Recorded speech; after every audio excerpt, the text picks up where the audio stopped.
দেখাবো আমাদের বাড়ির চারিপাশের যে পরিবেশ, সেটা আমাদের বাড়ির চারিপাশের ফল গাছ, অনেক রকম ফল গাছ আছে। আর বাড়ির পিছনে আমাদের একটা পুকুর আছে, আর তার পাশে একটা খাল। এই খালটা মানে পাশে দাঁড়াইলে একদম মেন রোড, যে হাইওয়ে রোড, সেটা দেখা যায়। অনেক সুন্দর একটা ওয়েদার এখানে আসলে, আর যেরকম বাতাস, আর এই খালের ধারে আসলে পুরো জানটা জুড়িয়ে যায়। তো তারপরে গেছিলাম আদিলের ভ্যাকসিন দিতে। বিড়ালে কামড়িয়ে হাঁচিয়ে দিছিল, তাই আর কি ভ্যাকসিন দিতে গেছিলাম। এখন বাসায় চলে যাচ্ছি। ভিডিওটা অনেক প্রায় এক মাস আগের ভিডিওটা। ইদানিং রাত্রে খুবই ঝড় হচ্ছে, আর আমাদের গাছে তো প্রচুর আম ছিল এই সময়, তাই আর কি আম খুঁটতেছিলাম অনেকগুলো। আর এদিকে বৃষ্টি হচ্ছে, মানে প্রত্যেক দিন ঝড় বৃষ্টি তো লেগে আছে। আর এদিকে আমাদের যে পুকুরটা ছিল, পুকুরে তো পানিও ছিল না, আর এখন বেশ অনেক পানি হয়েছে। আমাদের বাড়ির পিছনে যে চটকা গাছটা, এই গাছটাও না অনেক বড় হয়ে গেছে, আর মানে একদমই ছোট ছিল।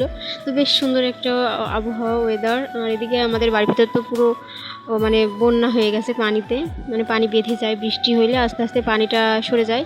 আর এদিকে সারাদিনই বৃষ্টি, আজকে মেঘে মানে পুরো অন্ধকার হয়ে গেছে। আর এদিকে প্রচুর বৃষ্টিও হচ্ছিল, আজকে প্রায় বিকাল থেকে সন্ধ্যা পর্যন্ত বৃষ্টি হয়েছে। তারপরের দিন আমরা এসেছিলাম আম পাড়তে, আর এখানে